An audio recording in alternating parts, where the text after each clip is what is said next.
welcome everyone. Happy to have you here. We're going to start with Alex, and she's got a lot to say. She's told us already. And then we're going to talk about the toolkit and where we are with that and what jobs we have for you all to do.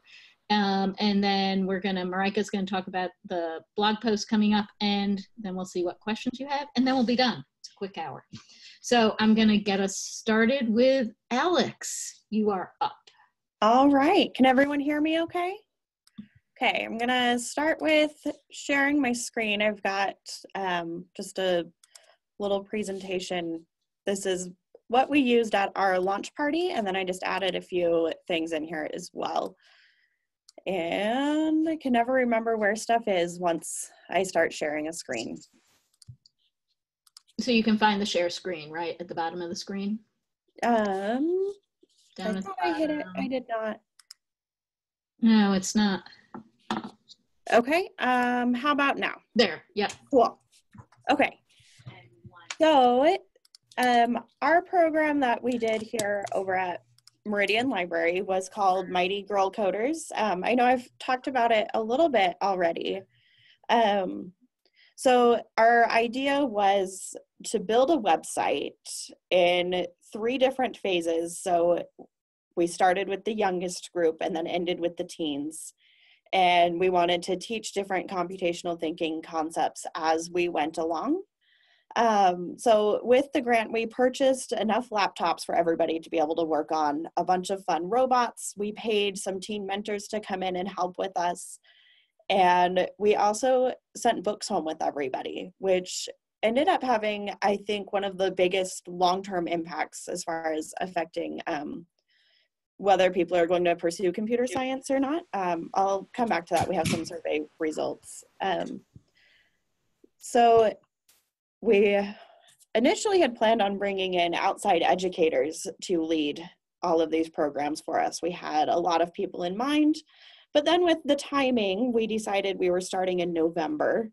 So by the time we found out and were able to reach out to people, everyone had winter plans and nobody really was able to jump in and help us. So we started throwing stuff together on our own, which there's a ton of resources out there, and I'll share a few that we used. So this is a picture of our program. You can see me in the background wearing the same sweater I'm wearing now. It's my favorite. And totally relevant here too. So this was one of my favorite weeks. This was the transition between the youngest group, the 5 to 8-year-olds, to the 9 to 12-year-olds. So one thing that we did that I really, really loved is each group passed off what they had done to the next group, and they shared what they thought was important, and they passed on their knowledge. So in this one, you can see on the tables with those little cards, we printed out like HTML pieces of coding, and they worked together, a younger kid and an older kid, to put the blocks together and kind of start getting used to that concept with the sandwiching of everything in between. And then we had them make really basic little HTML, CSS cards, which I'll show you what those ended up looking like on the website too. So these are a few points that we put in here. We had almost 50 participants total. We had some really amazing mentors who just jumped right in with what was sometimes chaos. There was a few weeks where what we had planned to do all of a sudden decided not to load or not be available on the internet, or our internet filter completely blocked our website. So we had to do a lot of honor by the seat of our pants things, which luckily we're all pretty good at. And we gave away 120 books. There were no complaints about the healthy snacks. That was very important to our district programs leader. She thought that was a fun one. And the snacks help a lot with keeping them focused. So we met every week from November until our launch party in February. So an average session looked like 10 minutes for a warm up and snack, where we would do like 1,000 uses for like I have a bunch of 3D printing filament spools or other things like that. While they had snacks, it really helped with getting all of the wiggles out so they could focus. We would also, well, that's in the next part. Then we would spend about half of our time doing a game or activity that taught computational thinking. So with the younger group, it would be stuff like reading If You Give a Mouse a Cookie and talking about how that's building on itself. These guys also made collages of what they thought the website should look like. And we took pieces from those collages to make the coming soon splash page. With the older groups who would play more complicated board games like Sushi Go Party or Robo Rally, or had them work in partners with just little squares of paper with arrows on them. And then I made a tape grid on the floor for them to work through that. And then for the last half of it, we would build something for the website. So like with the 5 to 8-year-olds, they made the splash page. And that was where we did like the HTML and CSS cards. With another group, they built the logo and started working on the menu. We built the website in WordPress because I knew we only had 4 weeks with each group, and I wanted to give them a chance to go in and experiment with all of that design without having to get too bogged down with the details, while still getting introduced to those ideas. Here's our launch party. And you can see their logo that they designed there. It also initially had a mustache on it. One thing that we did was make sure that they got to choose the colors of the website and, you know, design the logo and have the puppy pictures on there that they felt were very important, which they actually also learned how to go out and find attribution-free images that they could use on their website, and then sorted through those. Yeah. So our overall goals were to increase computational thinking and interest and the number of participants who wanted to pursue computer science careers and, of course, create the website. So we surveyed everybody at the beginning and end of each session, and we found that the count of I'm good at coding did go up. We did find some interesting anecdotes on their surveys, like, why am I here? Because my mom made me, or because I thought it was cool was another one. Something that I really enjoyed hearing at the end was from one of the because my mom made me people. She wanted to come back and do it again because one of the books we had given her talked about the group of girls who had made the tampon run game, and she wanted to learn more coding and get better at it so she could make something similar that had an impact.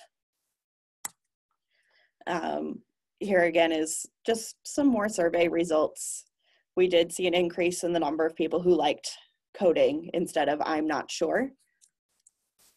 And I'll show you the website here really fast too. It's a little disorienting when I can't see you guys. Can you see this still? Okay. I actually can't hear. If anybody's talking, I can't hear you. So this is the website that they built. They chose the theme, and then they came in and they built all of these menus. There you can see the puppy. They chose all of these icons here, and they created lists of places to practice coding. And then my favorite part over here, they ended up a little ski-wompy when we loaded them in. Some of them did just make their avatars on paper, the 5 to 8-year-olds, but the older groups, these cards that you see, they changed the color and the spacing and everything in using HTML and CSS. And then we just used a free online avatar creator. So this was our group.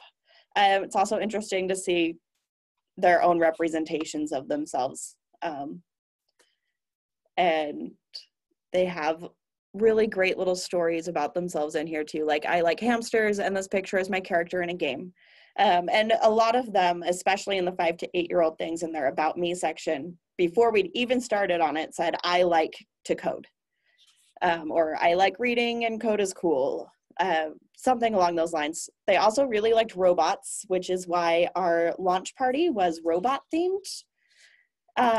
We let the 9 to 12-year-olds plan a lot of that. They wanted to repeat a lot of the same activities we'd been doing together as a group and show them off to their families. So we had the board games out, we had the tape grid on the floor, we had computers set up, hold the websites that they'd used already, and they were able to share those with their parents, eat cake, and show off their website.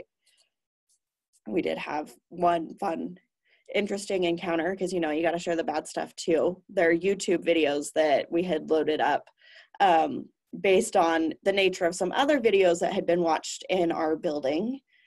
The recommended next videos were definitely not kid appropriate, and we found that out during the launch party and had to fix it. So that was fun. Learned more about YouTube privacy settings, because we're always learning. So for what's next for us, a handful of the teen group said they wanted to work on content, because that is one thing that is missing from our website. We designed it, but we don't really have content. And so they want to fill out more of those what's next things. They want to create blog posts about projects that they're working on, and they want to make games and share them on there. So we're meeting about once a month to talk about themes. They have access to go in and edit it now. Nothing's really been added yet. We decided, I shared with everybody at midwinter that my primary person that I was working on this with decided to leave the library. I'm not bitter. And so I decided to simplify for the next round. Instead of writing the lesson plans myself every week, we are giving the Google CS First curriculum a try.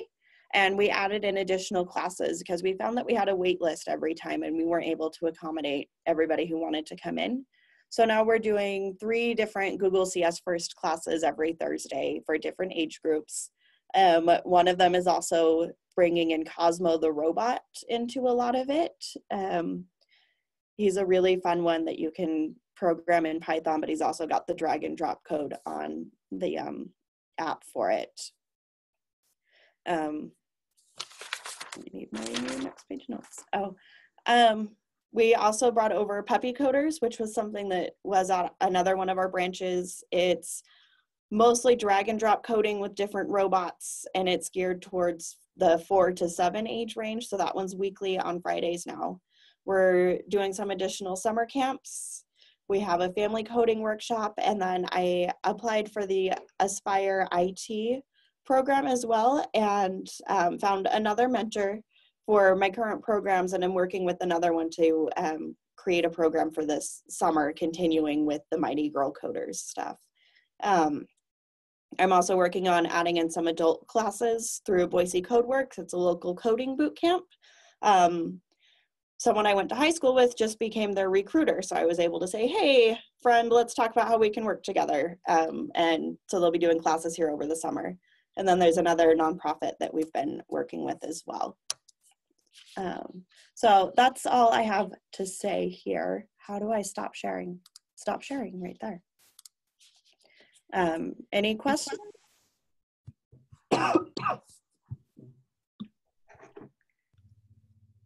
Questions, comments, etc.? Great job. How was, Alex, how was retention? I think for us anyway, retention's always difficult, but you're doing a 4-week program, so if you could speak to that a little bit. Sorry. So with the 5 to 8-year-old group, we started with probably 30 kids and ended with about 18. So, sorry, now I've got something stuck in my throat. I talk too much too fast. The 9 to 12-year-old group, we definitely had the best retention. We had a core group of 10 to 15 kids every week, and most of them are back for our Google CS First classes. The teen group, we started out with 12, and we ended up with 4, and all of them have come back as well.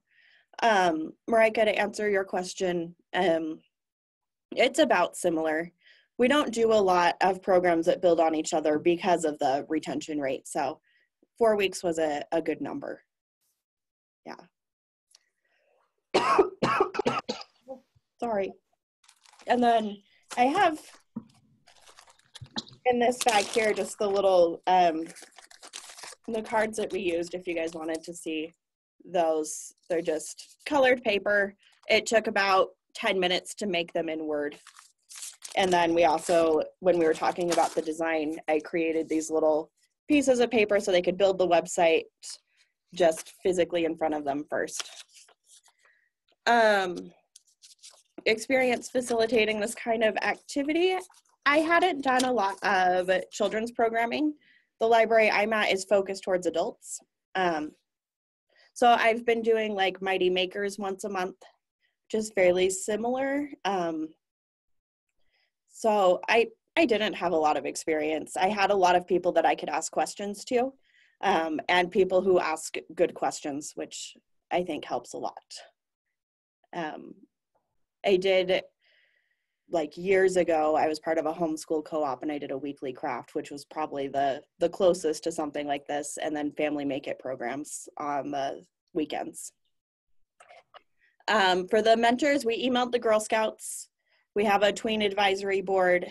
We had someone else who was part of our Young Entrepreneurs Academy in the city. It's not part of the library. And he's teaching more website classes for us now. And then we reached out to like the local technical charter high school, and then the tween advisory board here as well. So, yeah. That's awesome. Anything else? Questions? I have a question.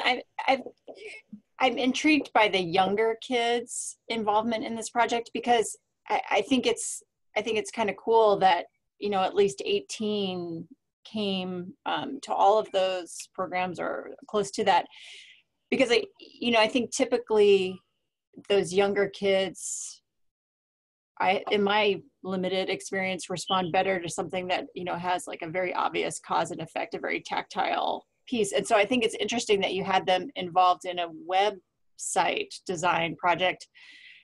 I think it's really cool that it was so successful, because I hadn't really thought of doing something like that.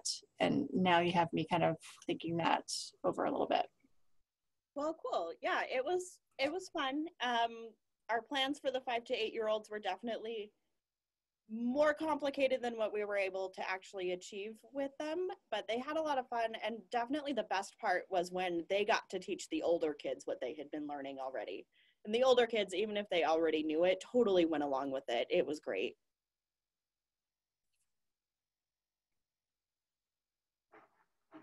Awesome. That's fantastic. Thank you, Alex. I like seeing that you had the product too that we could see. Yeah. Different age groups.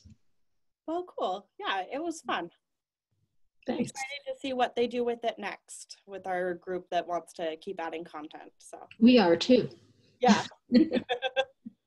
That's great. All right. Well, thank you. And we're going to move on in the agenda. And so the core Ready to Code team has been hard at work looking at the timeline and the tasks we need to do and how we're going to get the toolkit in place, the beta version of the toolkit ready for annual, a launch in late June in, where are we going? New Orleans. Well, it won't be in New Orleans, but we will be in New Orleans for annual. So as a part of this work, all of us, Mega, Caitlin, Nikki, me, Marika, have all been figuring out the pieces, and Caitlin is going to take you through the pieces that we're going to be working on, and also what we're going to be asking for you to help us with, and then we'll be talking about the timeline for it as well. So, Caitlin, are you ready for us? Yes. Thanks. So let's see, I'm wondering if it's easier. I put a link. Well, I'll start by saying, as we've all been talking about this toolkit for weeks and weeks and weeks now, the core team and us, and we've had you review different things like the framework, and we talk about resources a lot, and you guys have given us feedback and all sorts of surveys. And so we really wanted to get concrete about what we're talking about here and how you guys can help now that we're kind of going into more of a production phase and we have a better idea of what we're starting to create, what we mean by a toolkit. So I put a link in the agenda that says components. And it sort of takes you to a diagram. And this is by no means like a diagram of how the website will work or anything like that, but it's just trying to call out what are the elements that will be in the toolkit and what are they, so that we're all talking about the same stuff. So does everybody have that, or should I share my screen? I'm not sure which would be easier. I put the link in the chat so people can get to it that way, but I don't know if people prefer to see it like right in front of us. I'll share my screen. You guys can see the crazy, way too many tabs open screen that I have going on.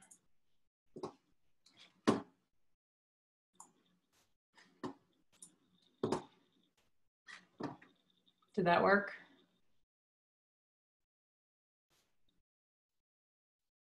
Yes. Okay. So this is what we're calling kind of the toolkit elements diagram. And really it has 3 big phases. So that first phase is just an introduction. That's something we have to write up.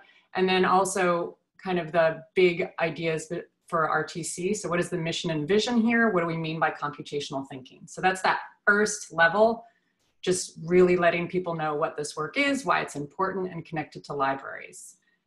For each of these elements, we sort of have a little pink icon that represents the work that we can see the cohort helping with here. So the little R on those 2 things just mean kind of a review. So that will set up one of these meetings, a webinar kind of around these different elements, and we can have a group discussion reviewing how we're doing with those things, which we've already done a little bit, but we're continuing to revise these things. The second piece right here, and this is the stuff that we've been reviewing a little bit with you guys. These really represent, okay, now you know what RtC is, you've come to this toolkit website.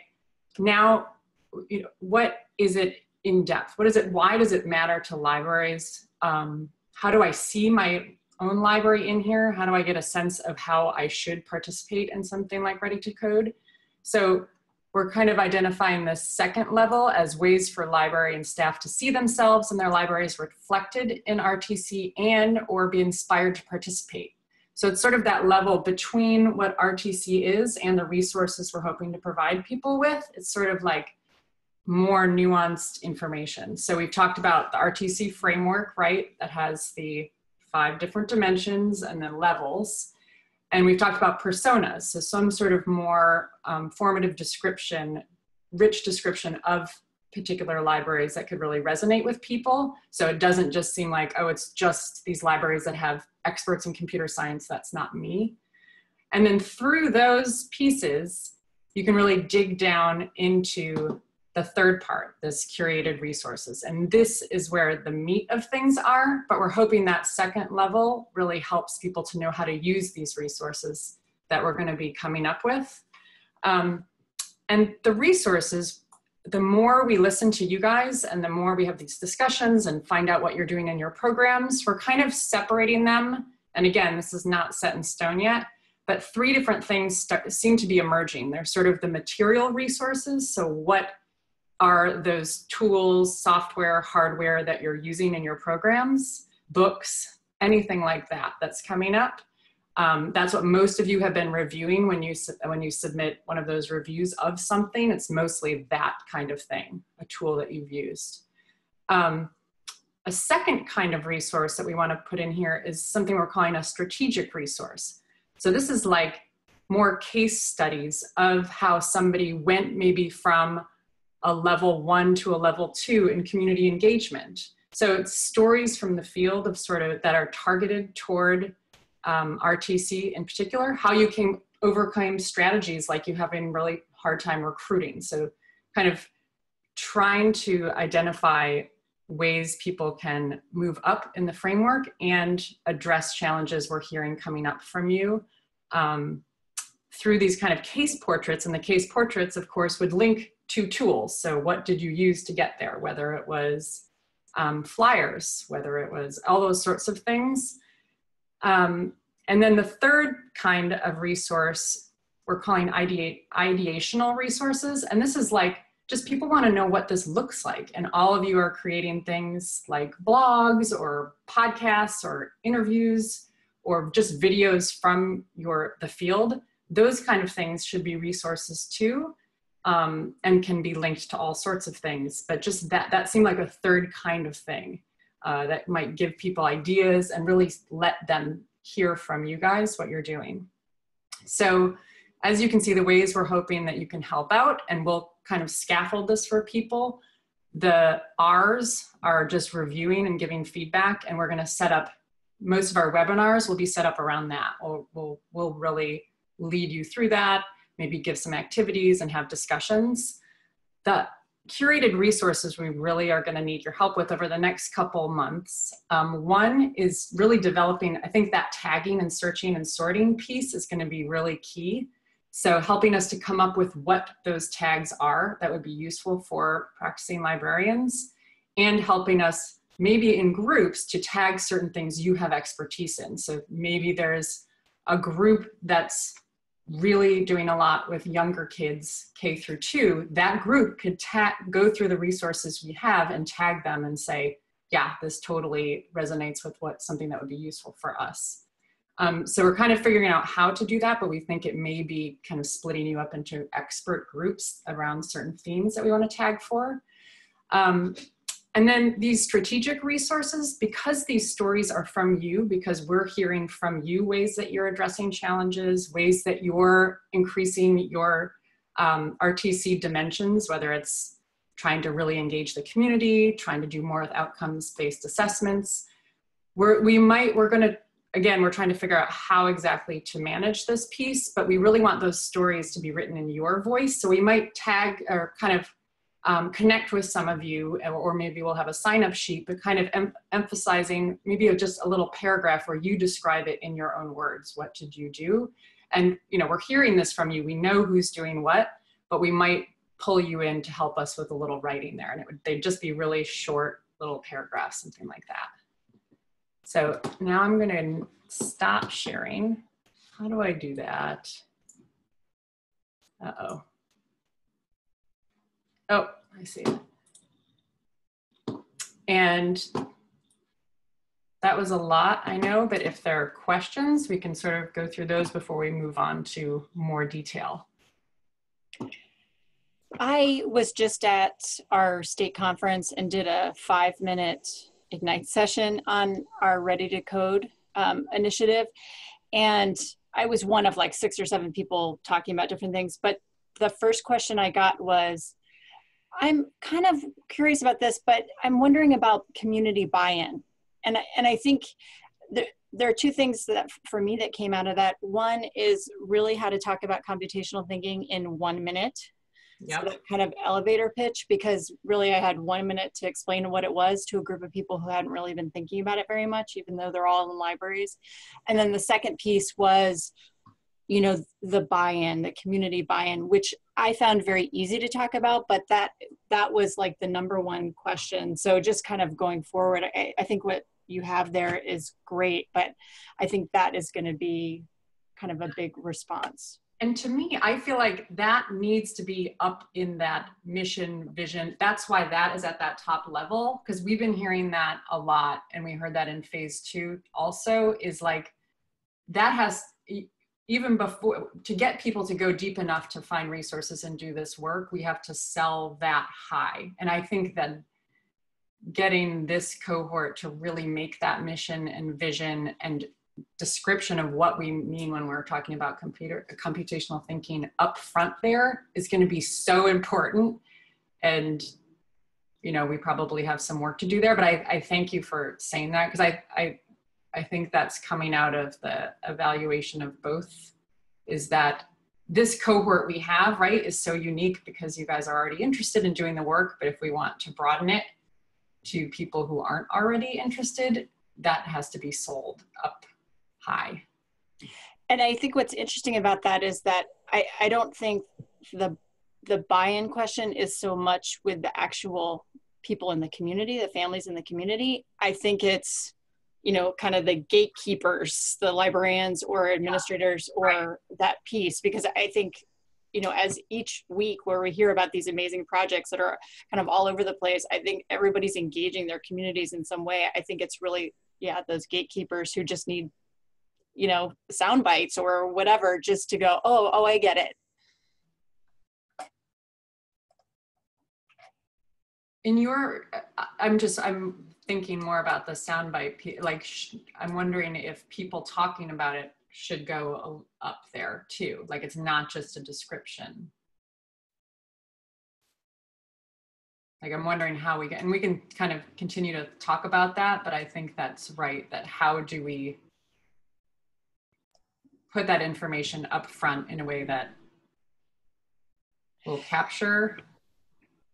Yeah, because, you know, I was emailing with Paula in DC about the brochure that she made for families and computational thinking. And I kind of, after the Ignite session, I was like, maybe if I build a brochure that's targeted at families, maybe that'll help me kind of come up with that kind of natural language to explain it. Because I think that, you know, we can all recite what the 4 parts of computational thinking are, but if we're just explaining that to someone on the street, like how do you explain that without having to spend 5 minutes talking about it? How do you, I think that natural language piece is really important. And I know I've mentioned this before, but that connection to traditional literacy, I think really is a natural connection for people.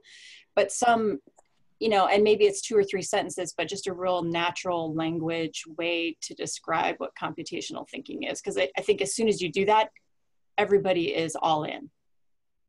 Yeah, exactly. And up at that high part, you know, again, this RtC toolkit, that high level is really for librarians and library administrators. So that's the audience right there. And I think Marika has a really good idea that we should think about this with the divisions, buy-in and endorsement of the youth divisions as one part of more broad buy-in across library staff.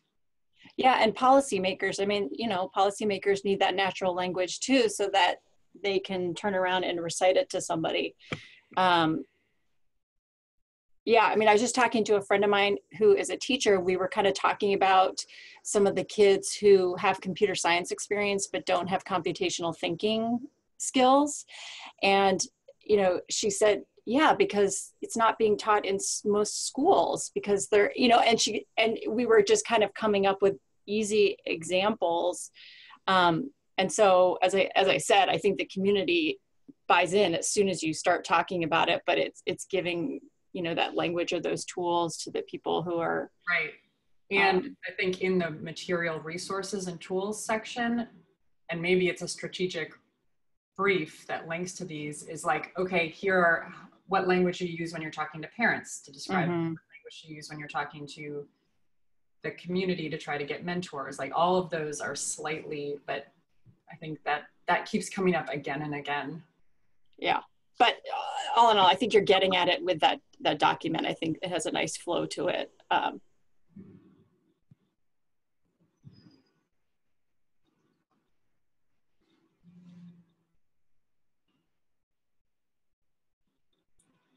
And more than a text mission statement, I see here's somebody saying. So when we, start to flesh out that top piece, that will be great to get your insights about what that could look like in a way.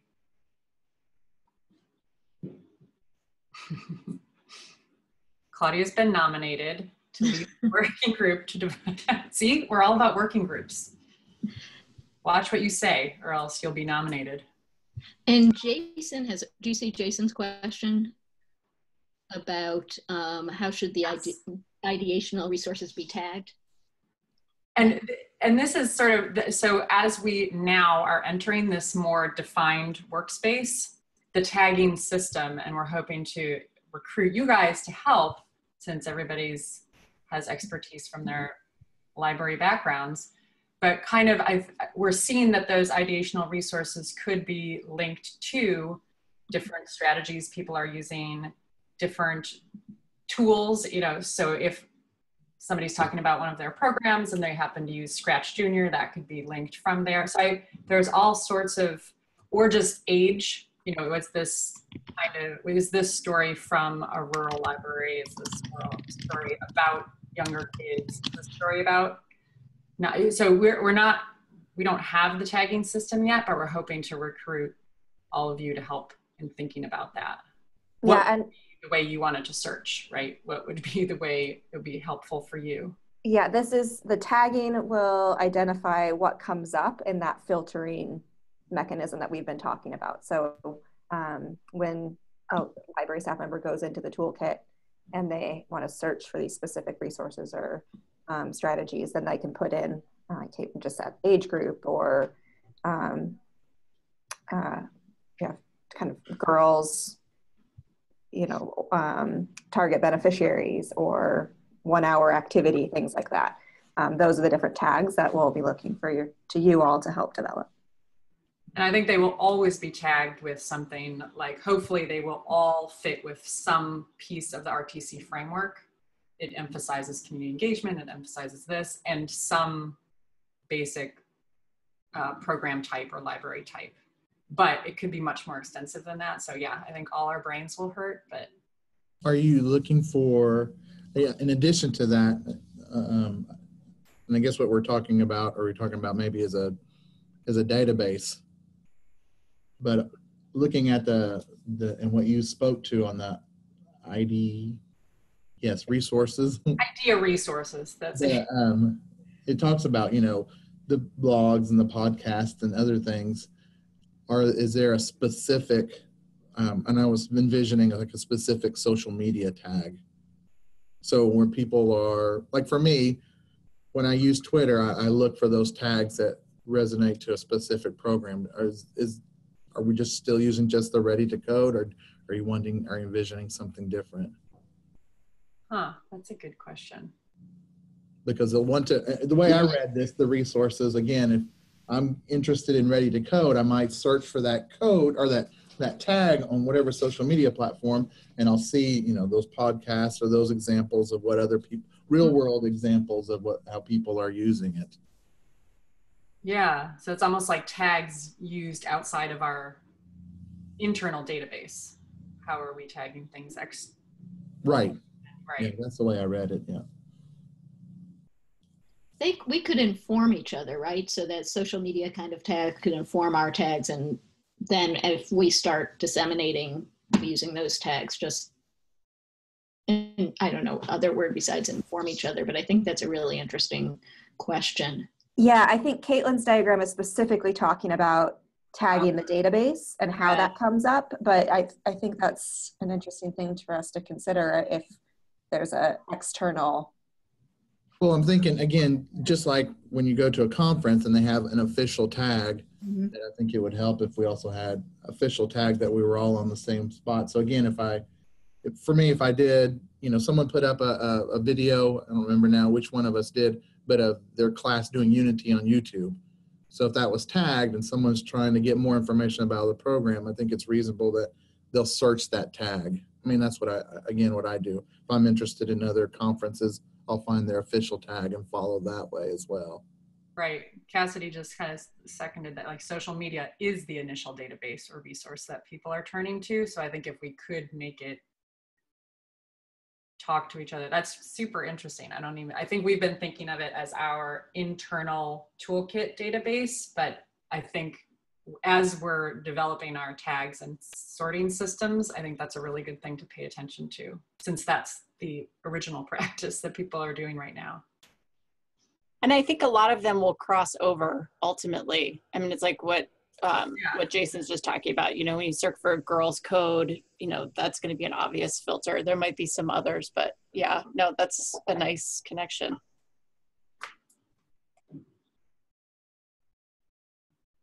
I'm wondering also if we need a ready to code toolkit hashtag to specifically kind of, again, make that point people back to this internal.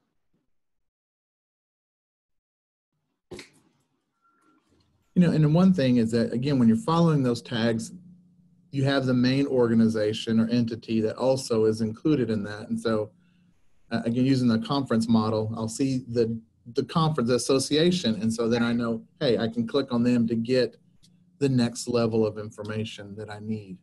Right. Yeah, because I think one of the challenges that our toolkit is aiming to solve is just there are so many resources already out there, and we want to give people one place to go to really be able to start and get the information they need if they're not familiar with this work. And then I think what you're talking about is a really interesting point of then as you work through that framework up to really implementing with evidence, and you're trying to get those ideas of what to do in your program, maybe there's the things that we're providing, but maybe there's the way that other folks can join in socially to provide ideas once you already have that level of comfort. Great. Caitlin, Marika, Linda, I started a tab in our shared workspace called Running List of Components, and I've been adding these things to it for us to consider. Great. So do you want to talk a little bit about the timeline, Nikki? And a bit of the timeline is on the diagram, but there's... Yeah, I think we need to clarify, the difference between, and we'll make sure that these sync up, because I realize we've got two different things between Caitlin's diagram and my and mine.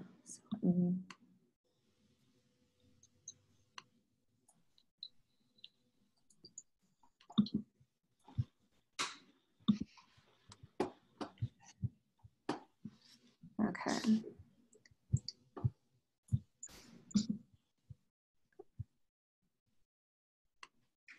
Okay, so this is just a visual of what I talked about last week. So we're done with the pilot phase. That was kind of everything leading up until midwinter. Now we're in the beta development and launch phase. And this is actually, I need to toggle back and forth. So this is really, let's see, the first two components that Caitlin talked through, the toolkit intro, the mission vision, the framework, and the personas. That is the bulk of what we're developing now for the beta launch. We'll give a few examples of these curated resources, but the bulk of the curated resources work is going to come with the full launch. This is the full database that we'll be creating and all of the tags that go into people being able to pull up these curated resources. So this will be through, we'll be working on the development of this. It's going to be largely, if you could see over on this column here, feedback and review, and getting those working groups together for full content development. After the beta launch, then we'll move into a period of full content co-development, testing of the beta toolkit, getting broader feedback from other friends and libraries that aren't in the cohort, gearing up to that full toolkit, the full database launch in September, October.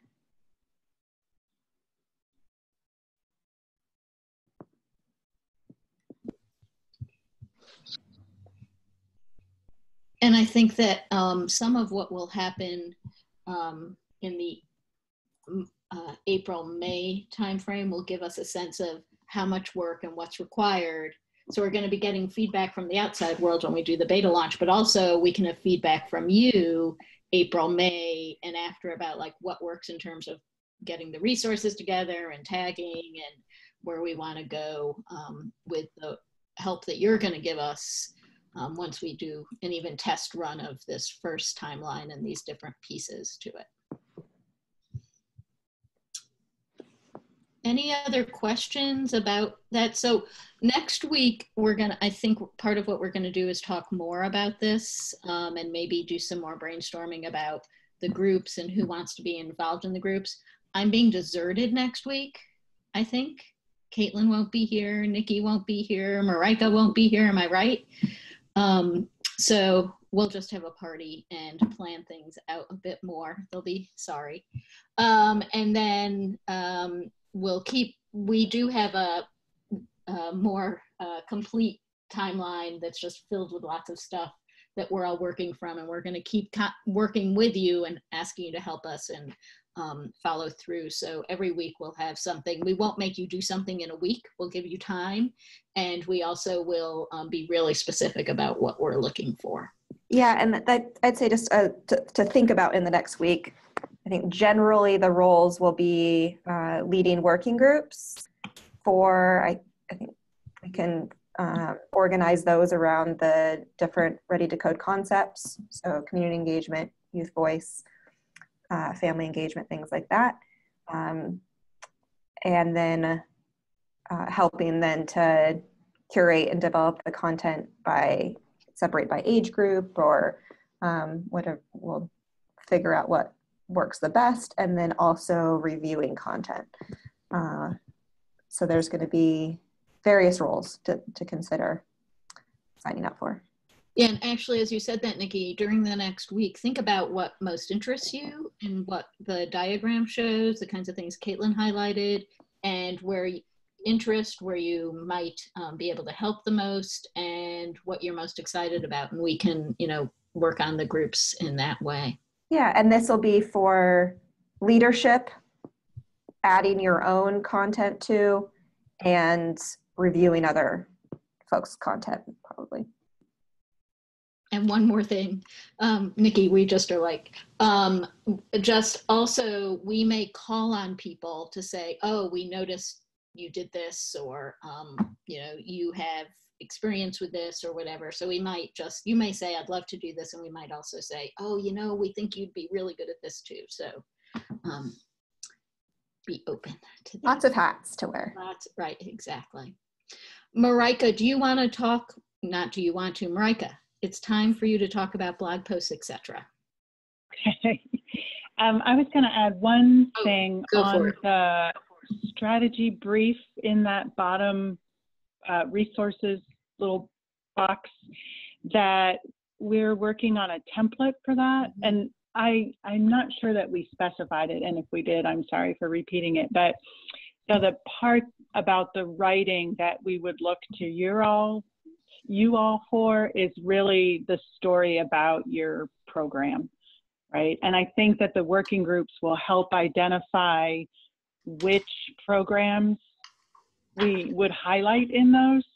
So we won't have one for each library necessarily, at least to start with, but that it would really be ones that highlight X Ready to Code concept, or a Ready to Code concept in combination with an age group or something like that.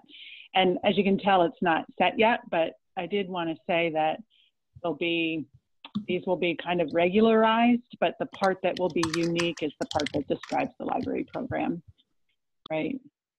Okay, so what I am talking about is a couple of different things related to the change in the beta launch. As you know, we've shifted the timeline for that to annual. And to help explain that to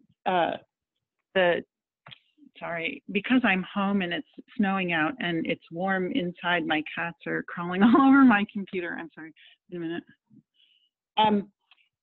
Okay, so one is that I've been working with Shonda, our communications lead, on some messaging to ALA divisions and the larger ALA member community. So some of this relates directly to the midwinter write-ups and videos that you all are producing, but Linda and I were talking about this, and we just wanted to let you know kind of a plan, and if you have ideas or suggestions, we're more than open to hearing back from you guys. But anyway, Shonda is pitching a short article to American Libraries, The Scoop. So it's their blog that goes out to all members, but that is really going to frame this new timeline in terms of how it's going to relate to the activities at annual. And I think that it actually is an exciting way to think about it because, well, one, all this back end work that you all are doing, that won't be visible to everybody, but the way that we'll describe it in the article will highlight the 3 parts of Caitlin's diagram and focus in on the work that you all are contributing to it. And that has a lot to do with buy-in from the divisions in the larger library community. So she's pitching it now. The idea is that that will presumably come out in the next week and a half or something like that. Then more locally, Linda and I are working on a blog post for the Washington Office District Dispatch. And that will be twofold. One is to be a little more concrete and specific about what we're going to be doing between now and annual. And it will also serve as a way to connect directly to the divisions in terms of like what Claudia was raising with the buy-in. We really want to work with the divisions to make sure that this is something that their respective members will want to use and engage with. And I believe, although I haven't totally decided, but believe that we're also going to be talking about the feedback loop and ways that non-cohort people can engage in the beta at annual. And then a third piece is to introduce and set up the pieces that you all are writing. So the videos and or blog posts or articles and the things that you're doing to showcase your projects. So we want to give context to that. So we'll have an introductory blog for people. So talk about how this is like a sneak peek at what's to come with the toolkit, and here are specific things that the cohort libraries have been working on. And we'll put that out, I think, Monday of next week is our goal date for that. And then we have a bunch of you have, signed up on the timeline for giving us stuff for this. We have 3 libraries, so we're going to start with McCracken, and Leah, I think, is here or was here. Oh, there you are. Okay, so we have a short piece on their project, so we're going to start with that, if that's all right with you guys. And that will be the first one during National Library Week, and our blog post will let people know that we have enough. It'll be at least weekly. And then we'll be working with the divisions to retweet and repost the content. So we'll start with it on our blog, but we want to make sure we get it out to the division members. So we'll be working with them to repost. So we're starting with McCracken, and then we have a video, I guess it's an interview, right? A video from Groton, from Jessa, and then we have a video interview with Jean Kilker in Maryvale, and she's never able to join these webinars because of time commitment with her school schedule. But anyway, it also features Caitlin. So we'll have that as our third one. And then what we're asking today, I think, is to make sure that you've all signed up. And I think most of you have, but if you can specify a date so we can start to put that in our calendar so Shonda can have things scheduled. So that's one. And then if you're doing a video, just like on YouTube, if you can put a couple of sentences that describe the video that we can put in the post along with the video, that would be very helpful to us. And then, oh, sorry, one more thing. If you're doing a writing piece with the photos, just as a reminder, if you can make sure that you have the release from your library. And I know a couple of people asked if we had a release, and we've been using, I believe, the Google one. So if you need something additional, then we can provide that for you. And let's see, I think I think I covered everything in my notes. Linda, did I leave something out? No? Okay. Does anybody have any questions about that?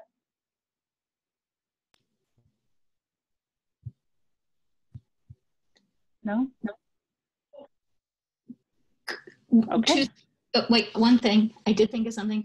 So some people just wrote March in their sign up. So if you could like make sure that March 30th is, or how many days in March? 31st?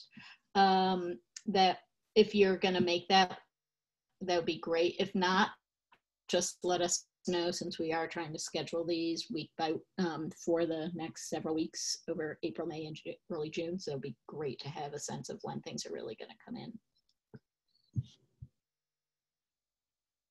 Yeah, and I think I said, sorry, so if you're doing a writing and you have questions about, it is 500 words or fewer, but if you have other questions about that kind of thing, just send me a note. Oh, so to answer Julia's question, was specifically for the stipends. That was part of the deal with receiving the funds, but if you want to do it, that would be great too. So anybody is welcome. And Marika, I'm right. If someone's writing something, it can be an informal tone, right? Oh, totally. Yeah, yeah. It's not like, you know, you're in my school district, they call them brief constructed responses. So it's not like that. It's totally engaging and about your program, or you know, whatever you want to highlight. It doesn't have to be the whole program. It can be a certain thing that you're excited about. It's all totally up to you. The idea is that we have, you know, approximately 28 stories coming in, and so we'll be painting a pretty vibrant picture about what's been going on with everybody's work. Any other questions or comments or needs or whatever related to RTC?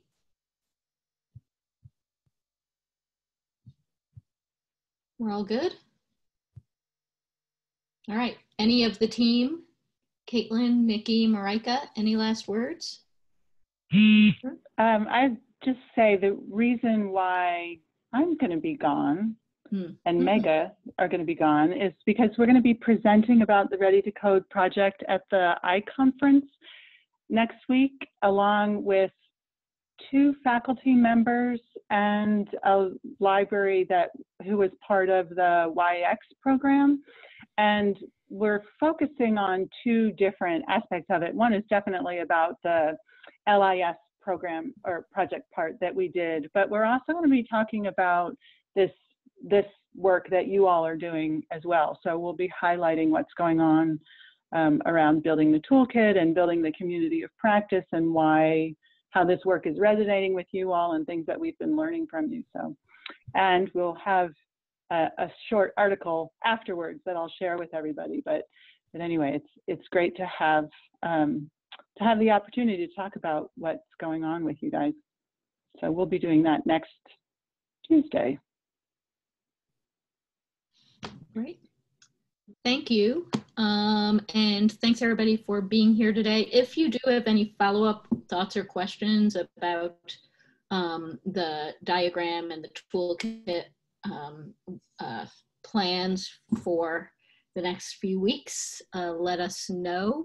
And I'll start a discussion on the COP just in case, and we can post the diagram there again and the timeline, and I'll make sure everybody's set with that. So thank you, everybody. We'll see you next week. And whom do we send the video to? You can send it to me and Marika. Melanie, thank you. Have a great week. Have a great week, everybody. Yeah, bye, everybody.